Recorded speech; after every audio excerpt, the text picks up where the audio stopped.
back. Utah's 4th District is the only congressional seat held by a Democrat in our state. Today, we're checking with the Republican candidates hoping to flip it. Kim Coleman is one of those candidates seeking the party nomination. Kim, welcome to the show. Thanks for being here. Thanks for having me, Glenn. You bet. Let's start off with your background. Tell us a little bit about yourself and what you've done. So I'm a mom of 5, but I've been serving in the Utah House of Representatives for the last 6 years with a strong conservative record, a good, strong, reliable voting history. I've been living in the district for over 25 years. I have deep roots through CD4. What do you feel qualifies you the most for this position? Well, again, I have those roots in the community. We have a very strong grassroots army. I do have that voting record, and I've won 4 elections in the district already, 3 times for the Utah State House and recently on our Republican convention. So 4 times winning. We know how to win. We've never lost. So you mentioned your time in the House. I've done stories with you on bills that you've been able to get through. You have been able to move things through at the state level. So what's your interest in now taking that and trying to move that to Washington, D.C. to be part of Utah's delegation? You know, we need good people in all levels of government. So I've been working for the 6 years in the Utah House. I want to take those strong conservative principles back to D.C. and represent those in Congress. They are not being represented right now. Our home, our values are not being represented in Congress. And I want to go and save our fundamental freedoms for the future of our children and our grandchildren. What do you see as the most pressing issues for those in Utah's 4th Congressional District over the next 2 years?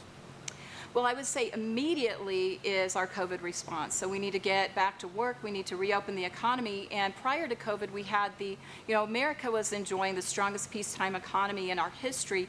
Utah, in particular, has been #1 for economic outlook for over 11 years now. So we need to get back to that, make sure that we keep Utah very strong. There's not a lot negative to say about Utah. Utah does well on so many things. It is a leader state in our country. So we want to keep it that way.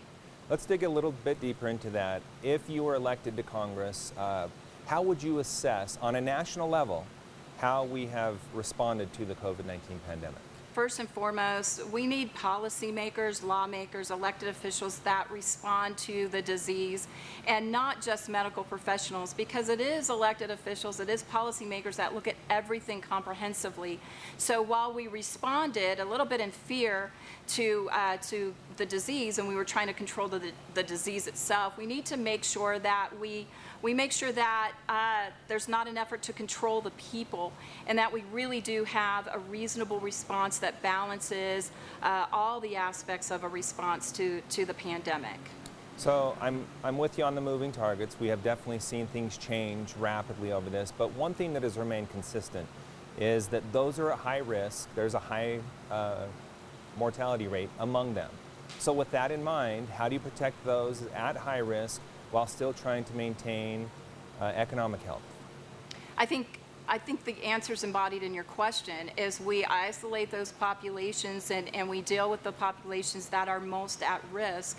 And it's not the general population. I have under my own roof, I have my father who has COPD, emphysema. He would not do well with this disease. And so, we're very careful with how we deal with him under our own roof. We're careful to wash our hands and to contain any spread, really, of any infection. Let's take now a look at the state level, how Utah has handled it. Are you on board with the way we've seen it play out here in the state of Utah? Well, again, I was part of responding, and what we've done is we've responded to the information that we've had, and as I mentioned, that information has rapidly changed. The other thing is I think it's highlighted what we can't trust for information. We've been very, alarmingly disappointed in an international response, our World Health Organization, China itself. And so we did respond, again, largely out of fear and concern and an abundance of caution. I think as we've learned more, we have started to back away from the more extreme responses. But we do see counties like Salt Lake County and our county mayor that has continued to try to exercise a more forceful position in response to the disease that is not consistent with the risk, I believe. Okay, we have. when you are you're creating hotlines to snitch on your neighbors if they're not social distancing. You know, that's not my America. That's not the kind of response that we expect in a free. What would be your America then? Because we have seen people, I think we can all agree, that have acted irresponsibly as well.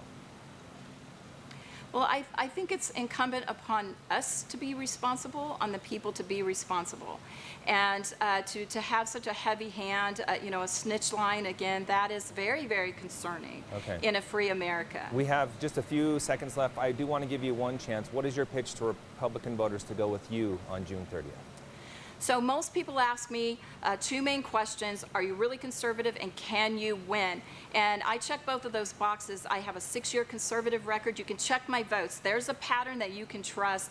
And like I said, I have won 4 elections in this district. We don't know how not to win. So we've got the strongest campaign, $500,000 in fundraising, and a massive grassroots army. We're going to take this seat. All right. Thank you so much for joining us. Appreciate it.